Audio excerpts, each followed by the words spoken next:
and welcome back to Queenscrafts by Bridget. I'm Bridget.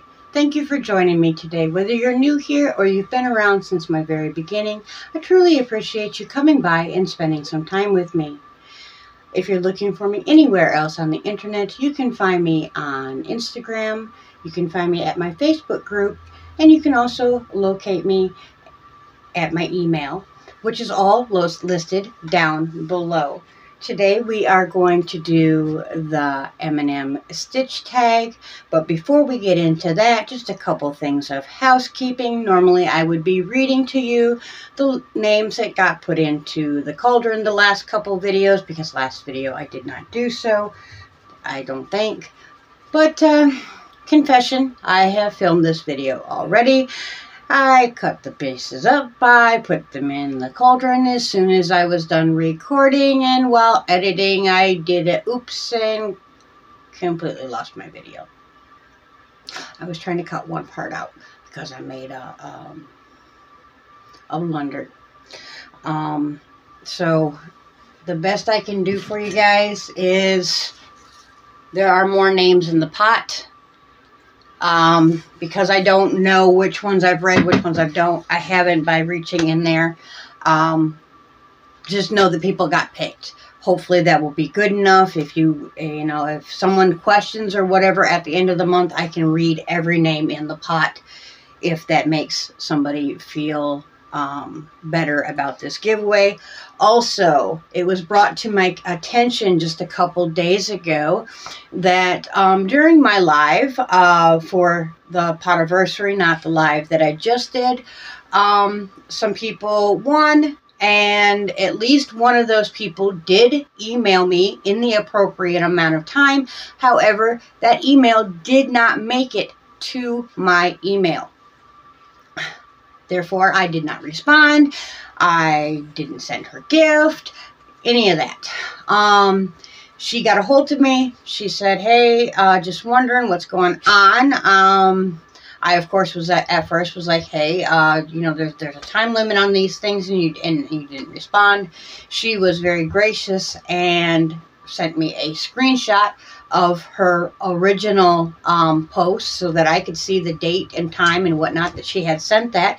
It just never made it to me. I do not delete any of my emails because my memory is so bad. I need something to go back and refresh myself if, I forget something, or, I'm talking to somebody about an order or something like that. I like to be able to go back and read through our emails to know for sure exactly what somebody wants. So there were a couple other people that I have not heard from. If this is the same with you, if you did contact me but it did not reach me, please, if I did not respond to you, I did not get your email. I will not ever cheat somebody out of something that they have won on my channel. So I want to be sure that anybody that did win at the Potiversary that has not contacted me and gotten a response, please do reach out once more and contact me again. Try maybe Facebook. If the email does not work, you're more than welcome to try the email again. Like I said, and if for some reason, because I know one of them was a couple cakes of yarn, but I have since told Miss Julie that I was not going to make her hold that yarn forever because it was not claimed. Now, if it is the case in which that email was sent to me, if Miss Julie does not have that yarn any longer, I will make up for that and send the winner something, because it was something going on with my email or something like that. And like I said, I would never ever cheat somebody out of a prize they won on my channel, because that's just not what I'm about. And neither are any of the people that offered gifts through that giveaway. Now, to get on to current business, the MStitchTag. Sorry about having to do the administrative stuff there for a minute. I'm going to answer for knit and crochet. Now, I have more experience in crochet than I do knit. Since I learned to knit, I've also learned to spin and sew. So my time has been extremely spread thin, and I do not get a whole lot of time to spend on each individual craft, unfortunately. But fortunately for me, I do love each and every one of my crafts for the different things that they bring to my life.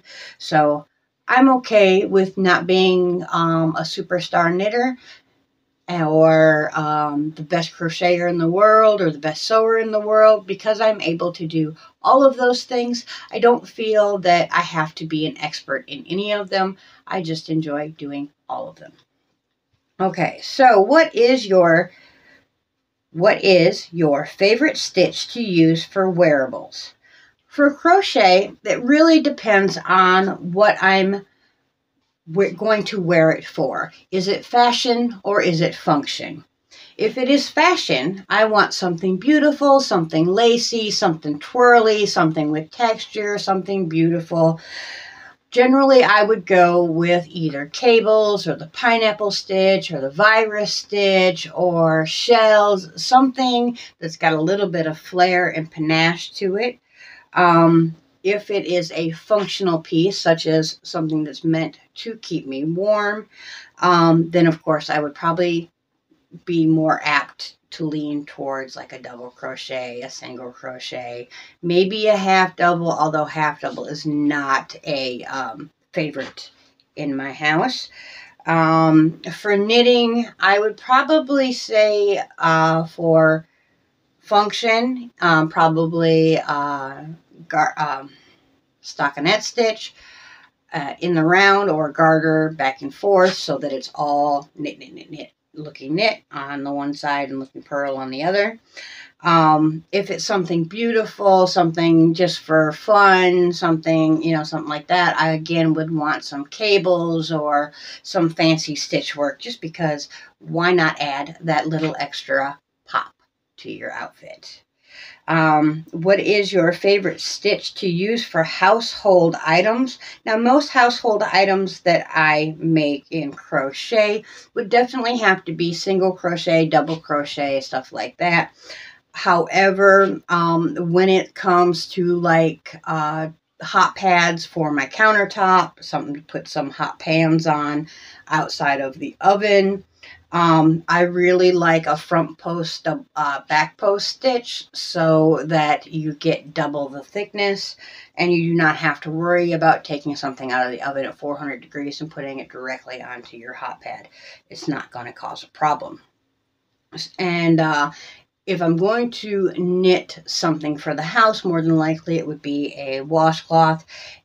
In that case, I would either go with stockinette or garter stitch. Again, something simple, something easy, back and forth, depending on if I was wanting a little scrubby or if I was wanting something just to wash things down with. That would depend on that. The stitch would depend on what kind of function I need out of that product. What is your least favorite stitch? Overall, in crochet, my least favorite stitch is the half double crochet. I tend to get hung up through that last little bit in a half double. That does not happen with any other stitch. With the way that I hold my hook, just half doubles for whatever reason are a little more fiddly for me, and I don't really care for the way they tend to make your project have a line like this. Not my favorite. Now, granted, you can do the standing stitches and stuff like that. I know, but out of all the crochet stitches, half double would definitely be my least favorite. In knitting, I guess if I was hard pressed to pick a least favorite stitch in knitting, it would have to be purling, just because it's a little more fiddly than knitting and not quite as quick, although it is not hard, and now that I have more practice at it, it is really not an issue. What is your least favorite stitch or way of joining pieces together?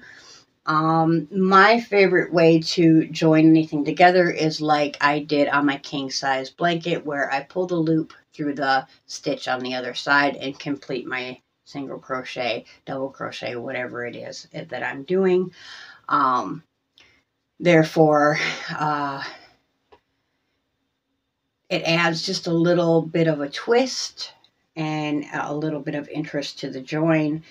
Yes, of course, you can see it joined. It's not flat, but it does give it that little bit of something, something. And for knitting, I haven't joined things. Oh, no, I take that back. Yes, I have. For knitting, my favorite way to join things is the mattress stitch.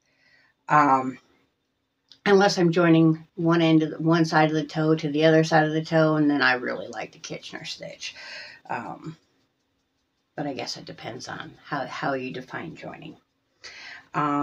What type of crochet stitching do you enjoy? Or what kind of stitching do you most enjoy? Such as traditional, mosaic, tapestry, grafton, elect.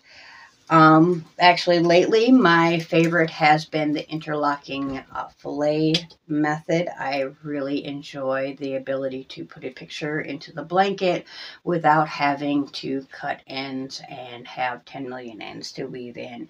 Mosaic is absolutely gorgeous, but I am not a fan of weaving ends. I do not like the envelope border, and I do not like fringe. To me, it looks messy.